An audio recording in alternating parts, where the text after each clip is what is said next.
हरियाणा से जुड़ी हर latest update के लिए घंटी बजाएं और सब्सक्राइब करें STV हरियाणा न्यूज, सच के साथ खबरें बेबाक।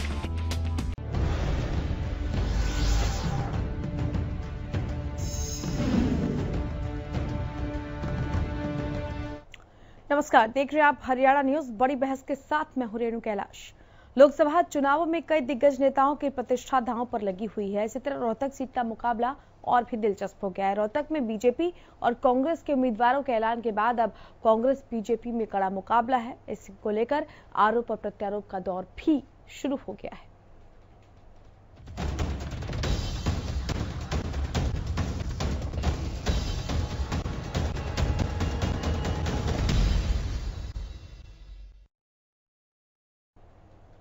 कांग्रेस उम्मीदवार दीपेंद्र हुड्डा ने अरविंद शर्मा पर निशाना साधा है। दीपेंद्र हुड्डा ने कहा कि अरविंद शर्मा पर रोहतक सीट थोप दी गई है। इस बयान ने बीजेपी उम्मीदवार को सवालों के कटघरे में खड़ा कर दिया है। ऐसे में सवाल ये कि क्या बीजेपी अपनी जीत को लेकर ओवर कॉन्फिडेंट हो चुकी है कि बिना किसी उम्मीदवार की रुचि के ही उसे मैदान में उतार दिया है।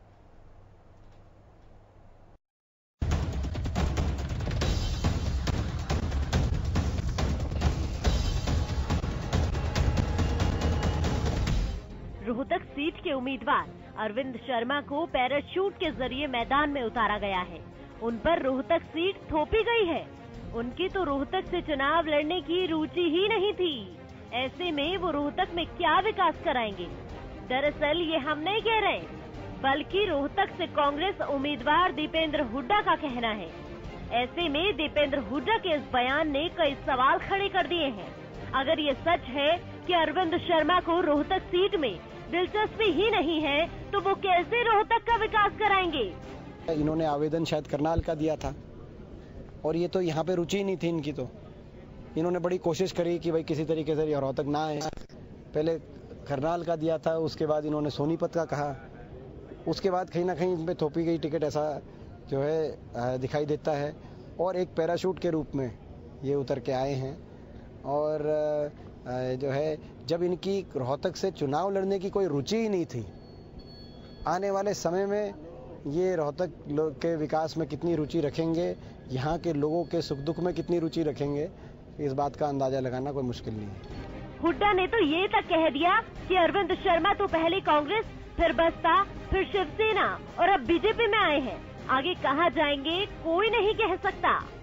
पहले कभी कांग्रेस में भी रहे हैं, पहले BSP में भी रहे हैं, पहले इंडिपेंडेंट भी रहे हैं, शिवसेना में भी रहे हैं, पहले हुड्डा साहब के साथ भी रहे हैं, सोनिया जी के साथ भी रहे हैं, पहले मायावती जी के साथ भी रहे हैं, पहले बाल ठाकरे जी के साथ भी रहे हैं, पहले सोनीपत में भी रहे हैं, पहले करनाल में भी रहे हैं। अब आगे वो कहाँ जाएंगे इस बारे में मैं आपको क्या बताऊं, आप उन्हीं से पूछो। तो वहीं रोहतक सीट को लेकर बीजेपी ने जीत का दावा भी कर दिया है। बीजेपी प्रदेश अध्यक्ष सुभाष बराला ने 2-2 कह दिया है कि हमने रणनीति के तहत उम्मीदवारों की घोषणा की है। बीजेपी पहली बार रोहतक से सीट जीतने जा रही है। जो 2 उम्मीदवार भारतीय जनता पार्टी ने घोषित किए हैं, जिस प्रकार की हमारी रणनीति थी, हमने रणनीति के हिसाब से दोनों उम्मीदवारों की घोषणा की है और निश्चित रूप से दोनों उम्मीदवार बड़े मार्जिन के साथ जीत करके जाएंगे और पहली बार भारतीय जनता पार्टी रोहतक की सीट जीतने वाली है। रोहतक सीट का रण बेहद ही दिलचस्प हो गया है। एक तरफ बीजेपी जीत का दावा कर रही है, तो दूसरी तरफ कांग्रेस के इस आरोप के बाद अब बीजेपी सवालों के कटघरे में खड़ी हो गई है। अगर अरविंद शर्मा को रोहतक सीट में रुचि ही नहीं है, तो बीजेपी ने टिकट दिया ही क्यों?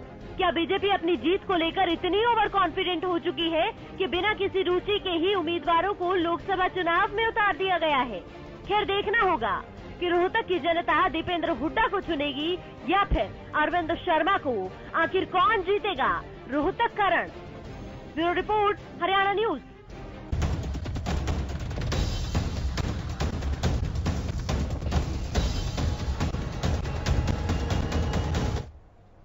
जी हाँ, तो कौन जीतेगा रोहतक का रण, ये एक बड़ा सवाल है, क्योंकि दीपेंद्र हुड्डा ने गंभीर सवाल खड़े किए और कहा कि अरविंद शर्मा की तो रुचि ही नहीं है रोहतक में। ऐसे में उनसे क्या उम्मीद की जाए? इस पर चर्चा करने के लिए खास मेहमान हमारे साथ राजनीतिक विश्लेषक अशोक चौहान जी स्टूडियो में मौजूद हैं।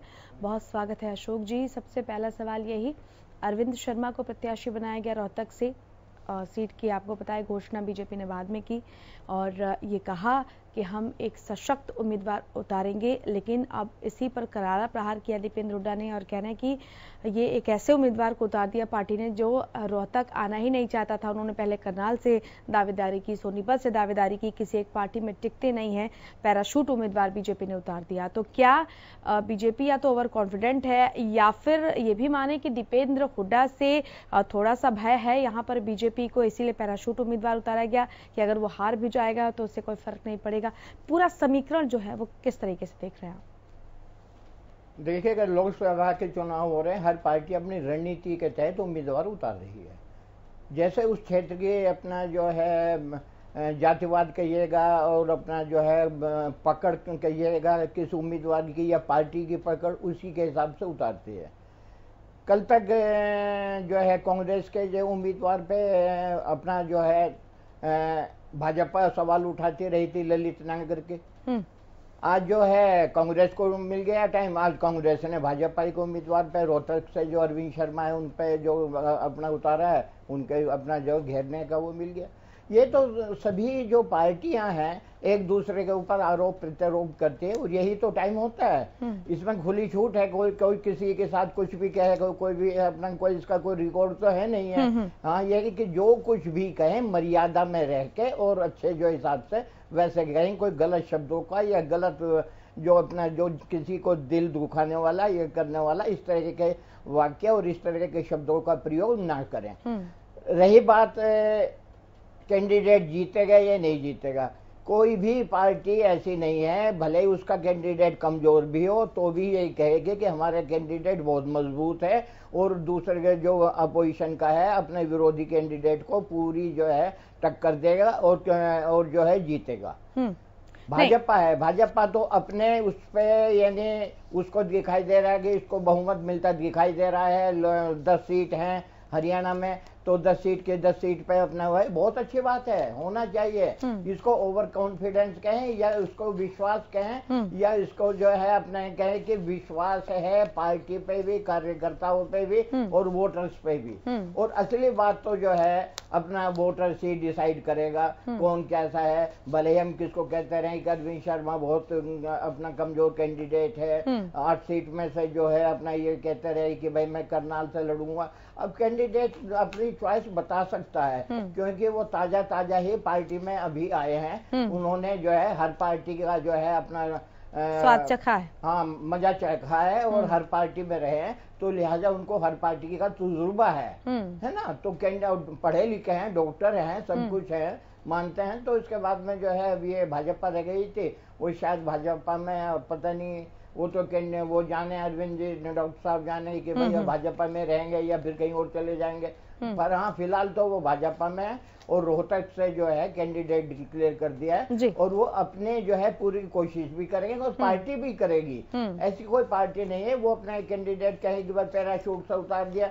अब पैराशूट से तो देखो कैंडिडेट क्या चाहे पैदल चल के आए या ऊपर से आए, वो तो पार्टी है, पार्टी उसको कैसे लाती है अपना करती है। हाँ, बिल्कुल बहुत अहम सवाल भी खड़े हो रहे हैं। लौटेंगे आपके पास। हमारे साथ संवाददाता प्रवीण जुड़ गए हैं। प्रवीण, जिस तरीके से निशाना साधा दीपेंद्र हुड्डा ने, साफ तौर पर इशारों में ये भी जताने की कोशिश कि अरविंद शर्मा को यहाँ पर बलि का बकरा क्या बनाया जा रहा है बीजेपी की तरफ से। क्या हुड्डा के किले में सेंध लगाना काफी दुश्वार रहा है बीजेपी के लिए? कुछ इसी तरह की इशारेबाजी बयान में कह गए दीपेंद्र हुड्डा। बिल्कुल, दीपेंद्र हुड्डा ने साफ तौर से ये कहा है कि जो अरविंद शर्मा रोहतक से टिकट नहीं चाहते थे, करनाल और सोनीपत से टिकट मांग रहे थे, उन्हें रोहतक में और रोहतक सीट उनको थोप दी गई है। रोहतक में जबरदस्ती उतारा गया है और रोहतक से अरविंद शर्मा खुद चुनाव नहीं लड़ना चाह रहे थे। दीपेंद्र हुड्डा ने यह भी कहा कि उनके लिए उम्मीदवार कौन है ये मायने नहीं रखता, उनके लिए विकास का मुद्दा मायने रखता है। बहादुरगढ़ के नगर परिषद चेयरपर्सन शीला राठी की जो जनसभा आयोजित की थी, उस जनसभा में देवेंद्र ने ये कहा कि अरविंद शर्मा पहले शिवसेना में रहे, बीएसपी में रहे और उसके बाद कांग्रेस में भी रहे। अब उनका कब तक बीजेपी में रहेंगे ये भी नहीं कहा जा सकता। तो देवेंद्र हुड्डा ने ये कहा है कि भारी मतों से उनको जीत मिलेगी। अरविंद शर्मा आए या कोई भी आए, उनका विकास का मुद्दा है, भाईचारे का मुद्दा है और भाजपा की जो झूठ और फूट की नीति है उसको हराने के लिए लोग कांग्रेस को वोट करेंगे। बहुत शुक्रिया प्रवीण इस तमाम जानकारी के लिए। हमारे साथ बीजेपी नेता जवाहर यादव फोन लाइन पर जुड़ गए हैं। जवाहर जी नमस्कार, आवाज मिल रही है? जी मिल रही है। जी जवाहर जी, दीपेंद्र हुड्डा साहब हैं रोहतक से, साफ तौर पर ये कह रहे हैं कि अरविंद शर्मा साहब तो रोहतक आना ही नहीं चाहते थे, रोहतक की सीट तो उन पर थोपी गई है, यानी इशारों में ये कह रहे हैं कि उनके गढ़ में सेंध लगाने के लिए एक बेहद कमजोर प्रत्याशी है, शायद मैदान में पैराशूट उम्मीदवार आप लोगों को उतारना पड़ा है, क्योंकि यहाँ के जितने भी हो सकता है बीजेपी के लोग हों वो घबरा रहे हो कि भैया हुड्डा के किले में सेंध कैसे लगेगी, इसीलिए पैराशूट उम्मीदवार को उतारा, और ऐसा उम्मीदवार जो रोहतक आना ही नहीं चाह रहा था। क्या कहेंगे आप?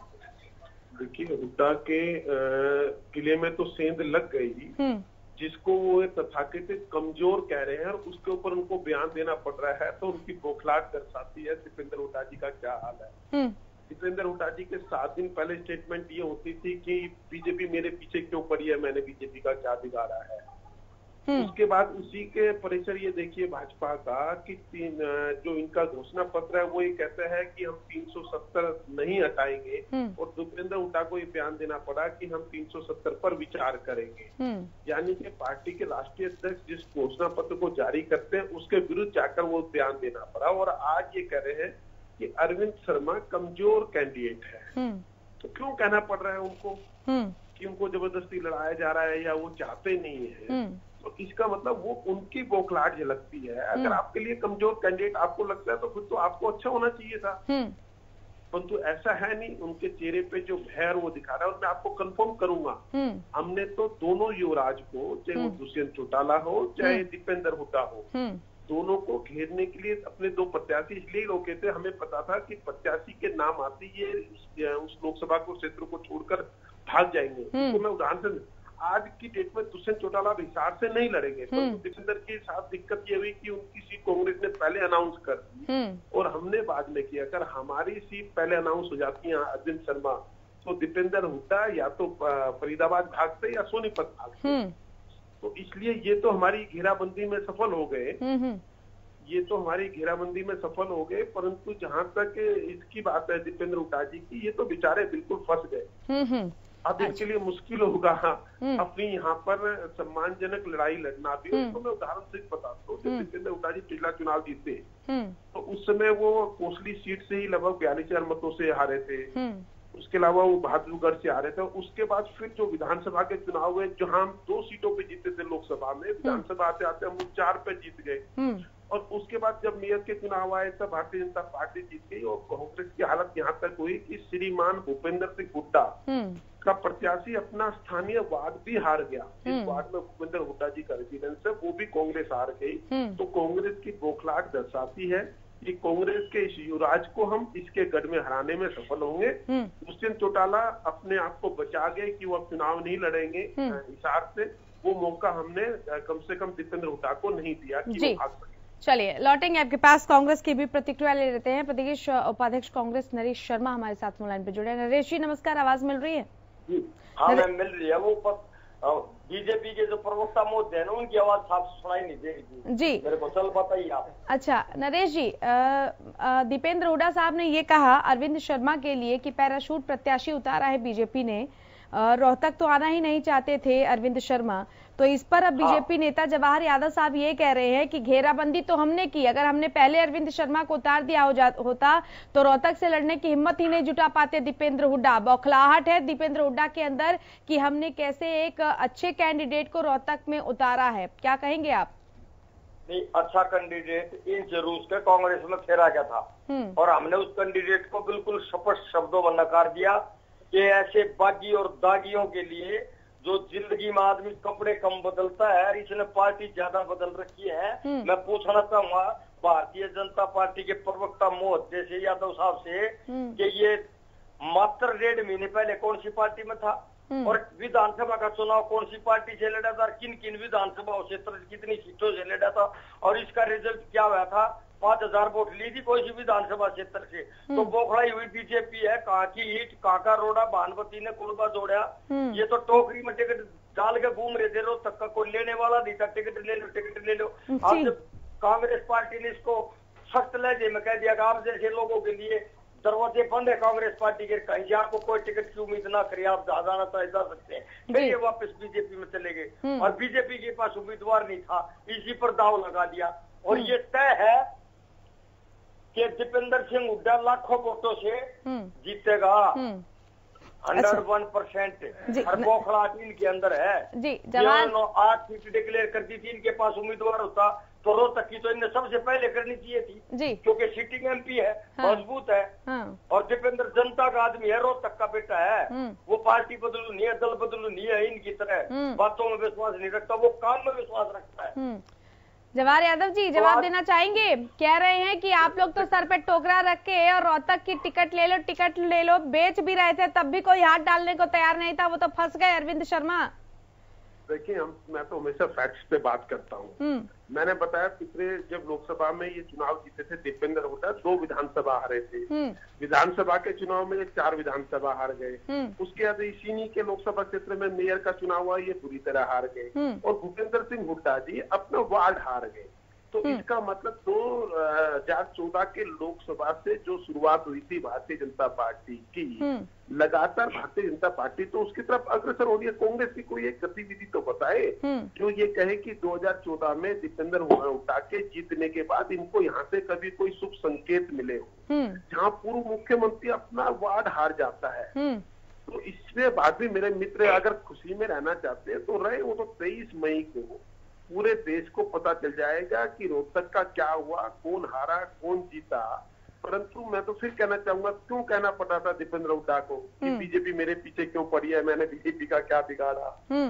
और दूसरा, जहां तक मेरे मित्र कह रहे हैं कि इन्होंने 2 सीटें क्यों नहीं अनाउंस की थी, तो कांग्रेस ने भी आज 4 सीटें अनाउंस नहीं की। और कांग्रेस ने भी जो 6 सीटें अनाउंस की वो तब थी जब हम आज 10 की 10 सीटें अनाउंस करने वाली हरियाणा में केवल भारतीय जनता पार्टी है। और फिर भी मैं कहूंगा, क्योंकि मैं उस तरह की बातें ना करके 23 मई तक का इंतजार कीजिए। हमने तय कर रखा था कि जो वंशवाद की राजनीति है वो हरियाणा से मिटानी है। दोनों युवराज की हम घेराबंदी कर रहे थे। दुष्यंत चौटाला हिसार से भागने में सफल रहे क्योंकि उनकी टिकट अनाउंस नहीं हुई थी। नहीं तो वंशवाद की राजनीति कैसे खत्म हो गई? बीरेंद्र सिंह जी के बेटे को टिकट भी तो मिली है। जवाहर यादव साहब, सवाल तो इस पर भी खड़े हो रहे हैं, क्या ये वंशवाद नहीं है? मुझे पता था आपके पास से ये प्रश्न आएगा जी। इसी की शुरुआत करने के लिए चौधरी वीरेंद्र सिंह, जो आज केवल 72 वर्ष के हैं, राजनीतिक मायने में, तो भी उसने कहा कि अगर मेरा बेटा आएगा तो मैं इलेक्टोरल पॉलिटिक्स से राजनीति ले लूंगा। और इसकी उन्होंने शुरुआत भी कर दी।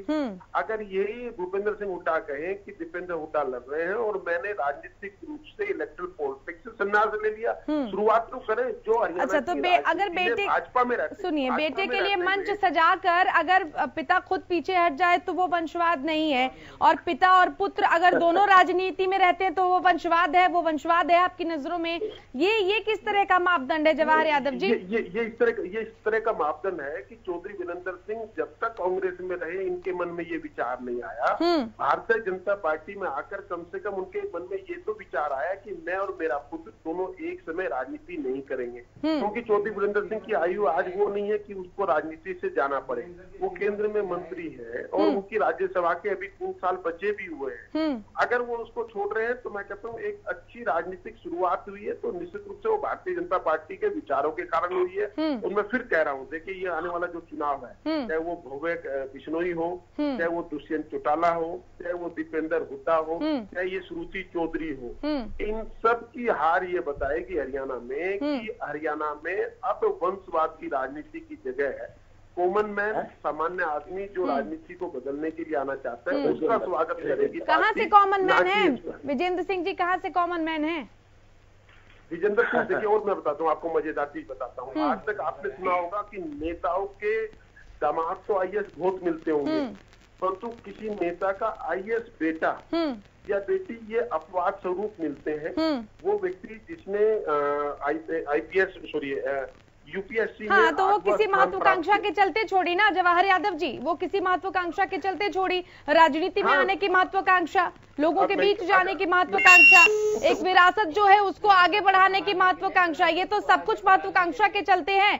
ये एम तो नहीं था, एम तो जो था वो उन्होंने हासिल किया और अब एम में परिवर्तन आ गया। एक लाइन बोलने दीजिए। मैं निश्चित रूप से उनके मन में जो महत्वाकांक्षा है कि मैं समाज में रह के समाज की सेवा करूं, इस महत्वाकांक्षा के चलते उन्होंने आईएएस की नौकरी छोड़ दी। मैं भी कह रहा हूँ कि ये महत्वाकांक्षा है कि वो कहते हैं कि मैं समाज के बीच रह के समाज के लोगों के लिए काम करना चाहता हूँ, तो ये महत्वाकांक्षा तो निश्चित रूप से उनकी है जिनके कारण उन्होंने आईएएस पद छोड़ दिया।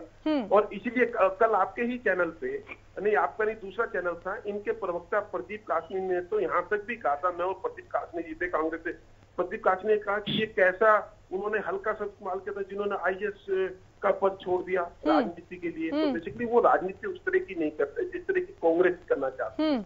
हमारे लिए राजनीति समाज में बदलाव का एक माध्यम है और उस बदलाव के चलते, उस महत्वाकांक्षा के चलते अगर उन्होंने राजनीति छोड़ी है तो मैं उनका स्वागत करता हूँ। चलिए जवाहर यादव जी बेहद शुक्रिया, नरेश शर्मा जी आपका भी बेहद शुक्रिया इस खास चर्चा में जुड़ने के लिए। तो ये किस तरीके का मापदंड है अशोक चौहान साहब कि अगर चौधरी बीरेंद्र सिंह के बेटे राजनीति में आते हैं तो वंशवाद नहीं है, क्योंकि वो समाज की सेवा करना चाहते हैं। खैर एक त्वरित जो टिप्पणी है वो मैं आपकी करना चाहती हूँ, जिस तरीके की बातचीत हुई आपने सुनी, क्या कहना चाहते हैं? देखिएगा, भाजपा है, भाजपा सत्ता में है और भाजपा अपनी जीत के प्रति पूरी तरह से आश्वस्त है, जैसे जवाहर यादव जी से भी लग रहा था, क्योंकि कहीं भी कोई हो तो इनका तो कैंडिडेट जीतना ही जीतना है। 10 लोकसभा सीट है, 10 लोकसभा सीट में 90 विधानसभा है, 90 की 90 विधानसभा में 10 कैंडिडेट इनके जीत रहे हैं, बड़ी अच्छी बात है। पर ऐसा है जवाहर जी, विकास का मुद्दा भी तो कुछ करो ना। विकास का मुद्दा इन चुनाव में गौण होता दिखाई दे रहा है।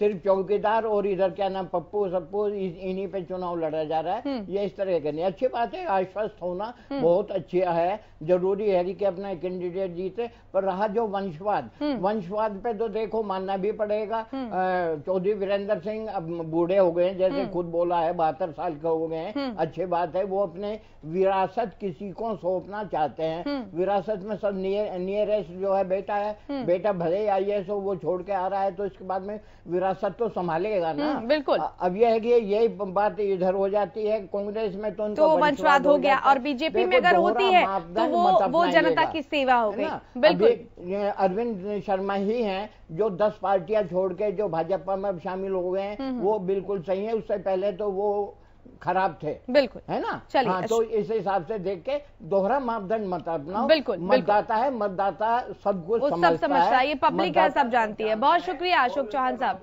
वो जो अपने चुनाव में अपना जो है अपना रिजल्ट दे दे। बिल्कुल बिल्कुल, बहुत शुक्रिया अशोक जी इस खास चर्चा में शामिल होने के लिए। तो फिलहाल अब बड़ी बहस में इतना ही, नमस्कार।